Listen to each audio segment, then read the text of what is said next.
forma të mjekësisë alternative, qumshti bletës, për të rritur probabiliteti për të ngelur shtatzën.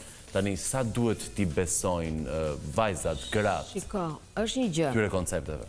Pra, zurët në gojë qumshin e bletës, ndërkaq ka shumë bim të cilat pacientet janë kthyer drejt mjekësisë alternative dhe mua më pëlqen kjo gjë, me thënë të drejtën, sepse dua të jemi shumë më natyral, pra mos të jemi të fiksuar medikamente, sepse të gjitha ato do kenë diku një efekt toksik.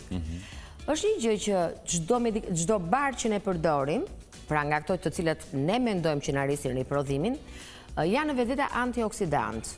Dakord, rrisin imunitetin, rrisin qarkullimin e gjakut, ulin patologjitë e tjera, sepse në qoftë se ne diskutojmë për problemet të çifta apo fertilitetin, ne nuk do të mendojmë që kemi mitër vezore, spermatozoide dhe kaq mbaroi puna. Jo.